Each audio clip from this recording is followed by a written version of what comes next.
The project for today is we're going to tear down this John Deere 1.5 horsepower, and I've already started. Took the cover off, and I did get most of the oil out. So I'll just keep going, and when I get to a point, I don't recommend anybody else doing this, but this is kind of how I usually get my engines up on the table or just whatever. And I don't recommend this. I mean, it's save your back if you can, you know.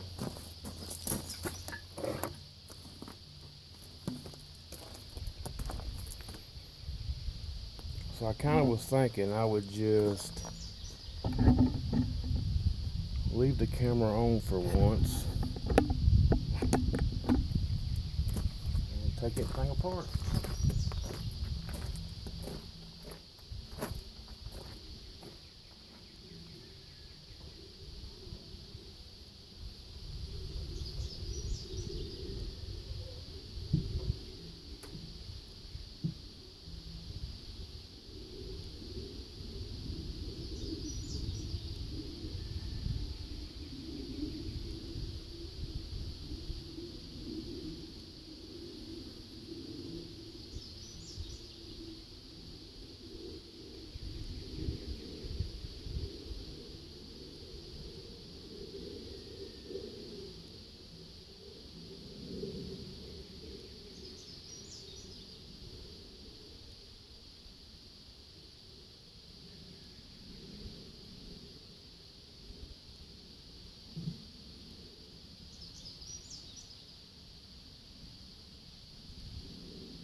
I gotta go get something set on.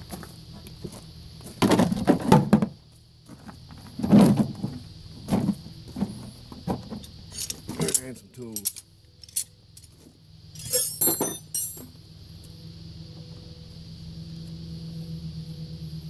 This right here, I think they call a side cover.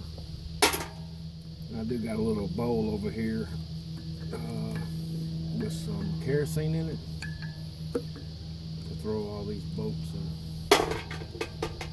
stuff in there. And this side cover was missing some bolts, so I don't know what's going on there, but we'll figure that out. Get some new bolts on there.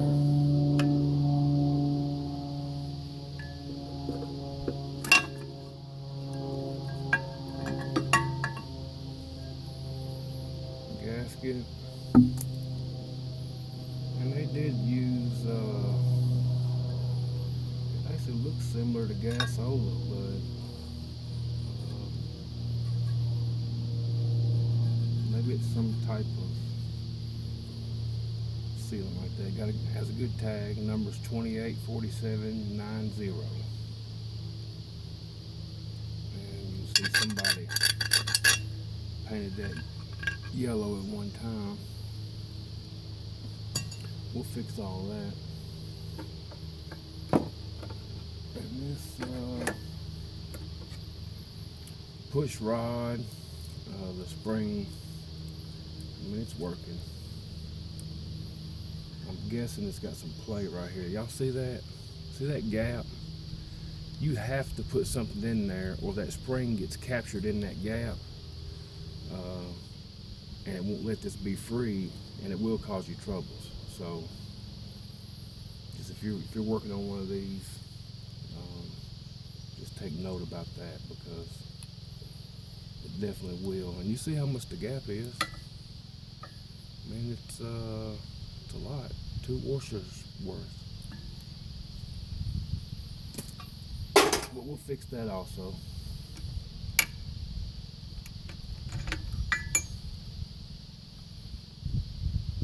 Not too bad, actually. We'll clean it up. This is your adjuster, I guess your speed adjuster. I'm going fast or slow, and I found that it's more beneficial to barely turn this. Whatever adjustment you make, just barely.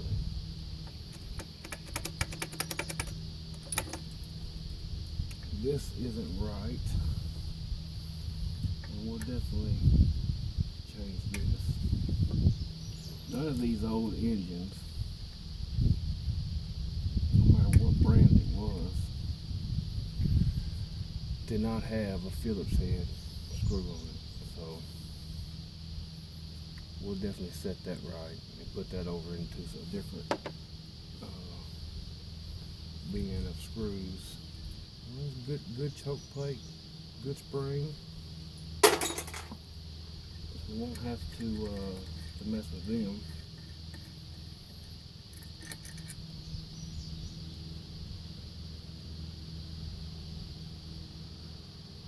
Needle valve, really good. Spring is kind of crooked, so we'll have to address that. You don't want to pull that. So also it's got a repaired rocker arm on it, and it actually doesn't look bad at all. But we're gonna change that. We don't want to. We have to remove this one and this one. We have to remove both of them to be able to get our Magneto off. So I just don't know. Sorry about that, guys.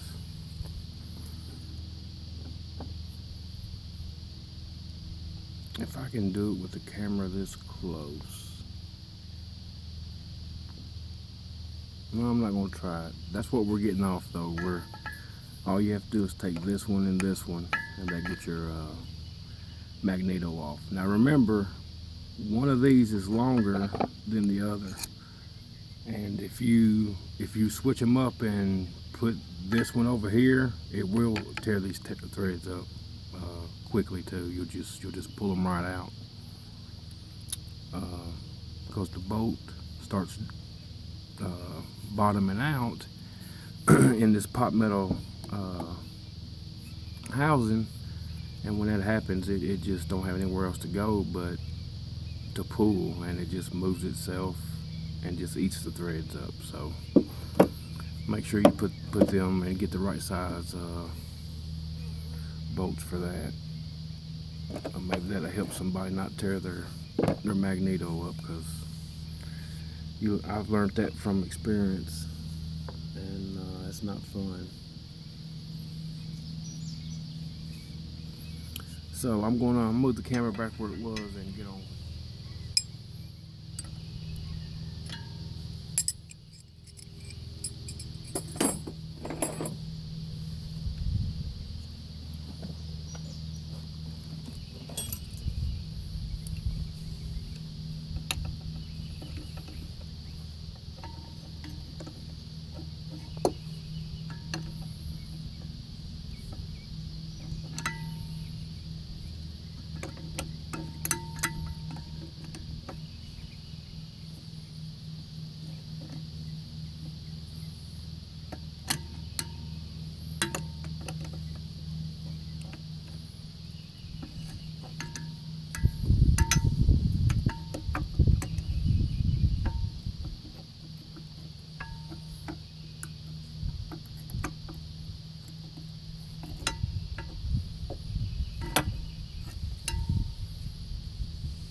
y'all probably can't see this, what I'm doing.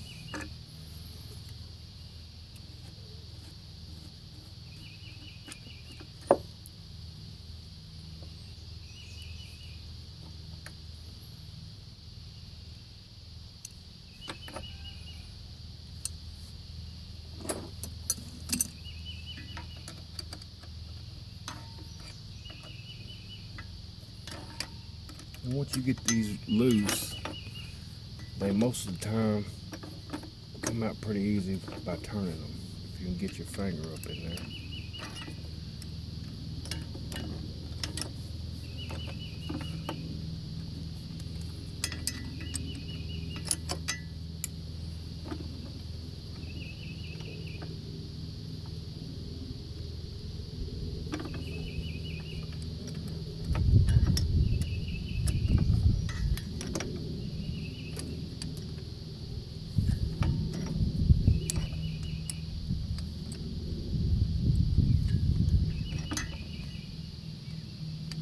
Well, it's a beautiful day here in Middle Tennessee. Birds are out. The Walmart is packed, and people is cutting their grass. So a lot of people spending a lot of money right now. A lot of money being spent. Okay, that's a good sign. So we don't have no shavings on our boat there. Maybe the threads will be good. You just never know. No, that one was tight. The other one was not tight. Yeah, I would have said it was. I would have said it was loose.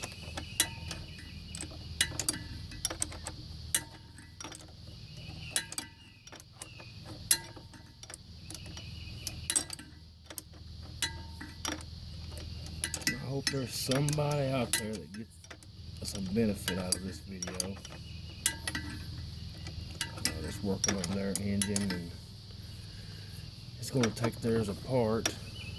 It just helps sometimes to have a visual how things come apart, and I'll try to put this thing back together the same way I'm doing it. Just, you know, it's not I don't know if this is the correct way, but it's my way. So anyway,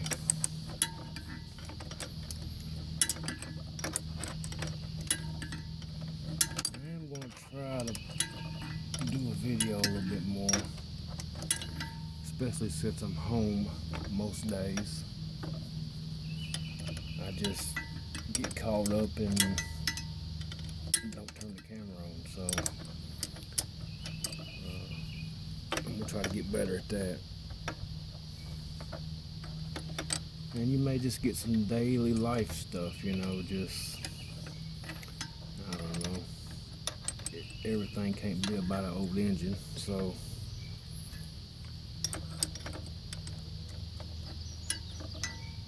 and I do go to a lot of auctions and car shows and stuff like that, so I'll definitely be putting some videos up about that stuff. If you can get your finger in there and turn it like that, it does make it a little easier.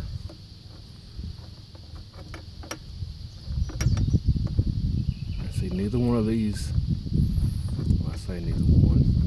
This one I'm working with right here is definitely not original. Someone just cut a bolt off and used it.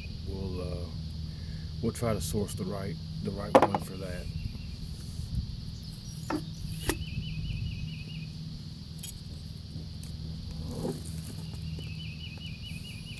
And the verdict is they look really good. The only thing I can see on this Magneto that it's missing the screw here, and we have a little small crack right here. So I'm going to take the whole thing apart, leaving the magnet on the base, and I'm going to clean it up and put a file to the bottom here and make sure that's flat. It looks really good, just from where I'm sitting right here. So this is your lead out tower, and the little thing here on the bottom moves up and down. It looks really good too. There's a flip top oiler right there that will replace this one. It won't seat in there. You see how it's just loose? So we'll get one that'll seat, and it'll look a little better too. That's your Magneto gear, and it should have a dot around here somewhere, and that's where you time the whole engine at. We'll clean this up and I'll show y'all how to time one of these John Deeres. Very simple. You see that backing plate there on that Magneto? It's really rusty. Man, that's rusty.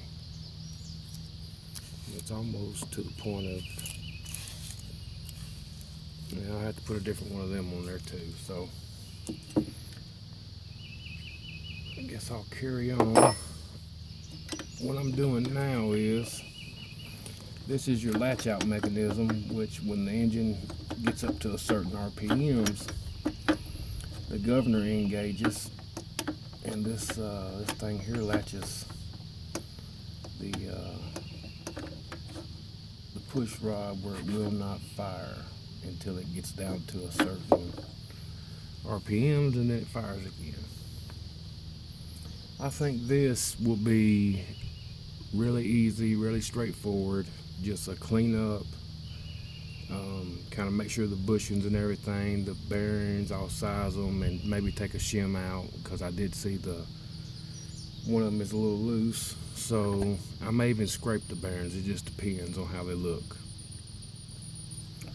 So let's see if I can get this latch out right here. And this should not come out with your skids on your engine. If your engine doesn't have skids on it, it'll fall out the bottom. But it does have a plug to go in there. And this is your latch out. And that's what actually your governor hits here. And this is your tensioning, and it does this number. And the latch goes like this, and it holds that where it won't go anywhere. I'll try to go in a little bit more depth on that part, and where to set this screw to get a I won't say slow, but a engine that could be ran slow. So we'll talk about that, and you see where that one's at. Now, I haven't run this engine, but I was told that the engine did run. The Magneto did have spark. It had some really old gas in it. I mean, it smelled, boy, just take my word for it. It was old gas. All right, now what I'm going to do is I'm going to take I don't know if y'all can see there. I'm going to take both of these off and disconnect the rod from the crankshaft, and then I'm going to take these two on both sides and remove the flywheels and the crankshaft all in one unit, off the engine. So that's what I'll do now.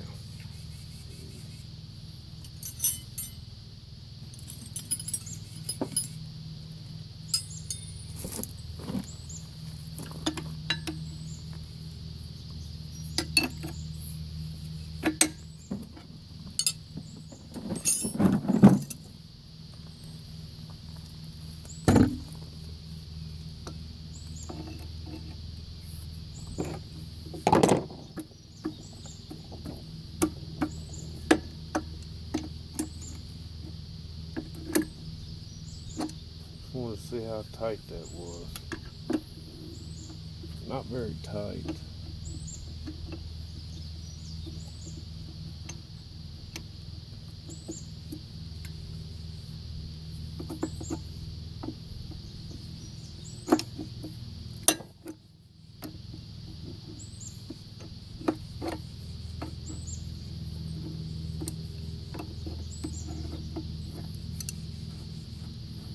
Now what you want to do is whenever you're removing a rod from a crankshaft, you want to make sure you put your shims back on the same side that had them. And you want to make sure that this rod cap is on the same end. If this wasn't marked up here, it is marked, but if it wasn't marked, I would take a punch or a chisel or something and put a couple marks on there. I have painted them in the past. It just doesn't seem to work for me. You'll come back and the paint will be gone. So just go ahead and mark them if they're not. The next guy, thank you. Just one less thing he has to do.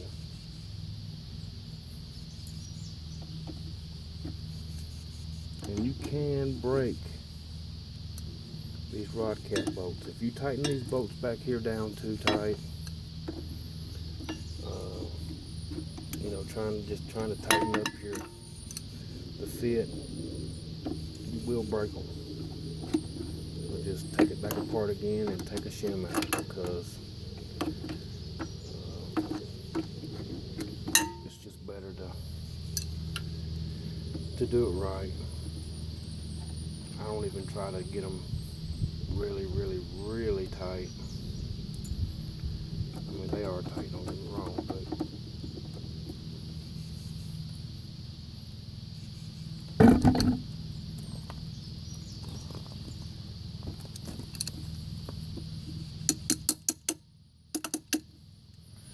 you'll kind of have to hit them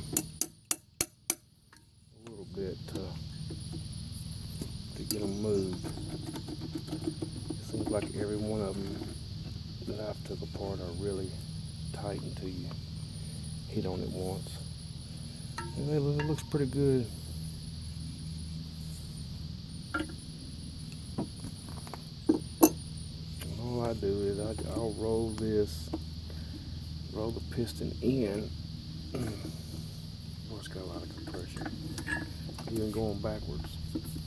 And then just roll that out of the way. And just kind of making note myself, there's not many on the bottom of this. There's definitely more shims at the top. Like I said, we're going to leave them together. Put the washers and the nuts right back on. Just finger tight. Believe me, it will serve you better if you keep the stuff that come together. Like I wouldn't want to put another rod cap off another engine onto this one. I mean, you can do it, but it just works better, I think, if you keep them together.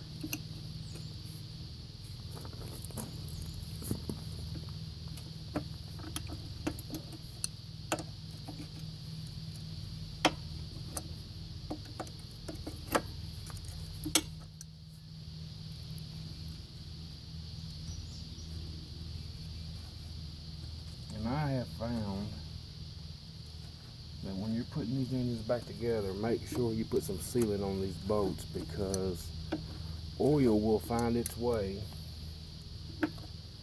through this cap here and down into that hole, and it will run down the side of your engine. To prevent that, just on the get-go, put some sealer down in that hole. Maybe not something that's going to set up and you can't get out, but something like maybe even gas, I don't know.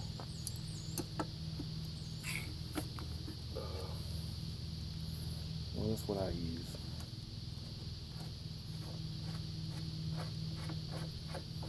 Same thing with these bearings. I'm going to try to keep the shims to the same side and keep the rod caps to the right or the left. Try to keep them together.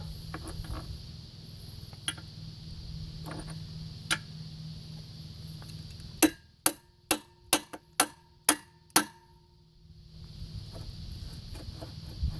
usually works for me. If all else fails, hit it with an adjustable wrench.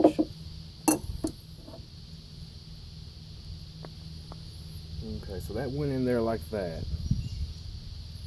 So I'm going to flip it straight over and take these shims and put them here.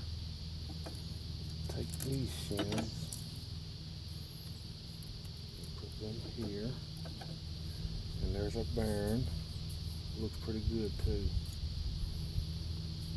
The crank looks good.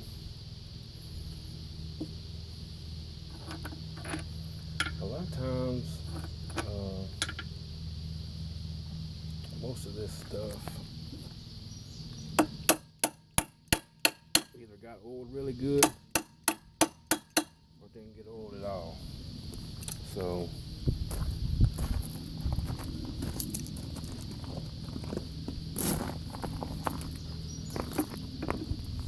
and I think you're able to know really quick whether or not you got one that was oiled or not.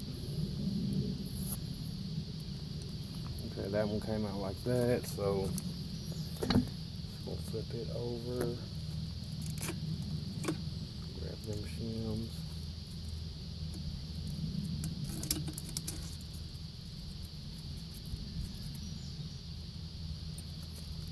See, I needed all these real thin shims, so if I can take some of these out, that'd be a good thing.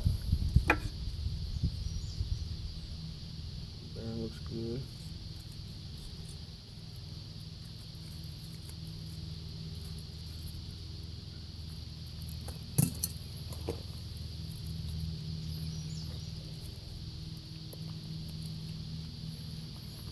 Now, what I do now is I want to make sure, which I've already done it twice, but I just want to look at my timing marks to confirm, you know, that they're there, which I do know they're there. So I'll just lift this straight up and back.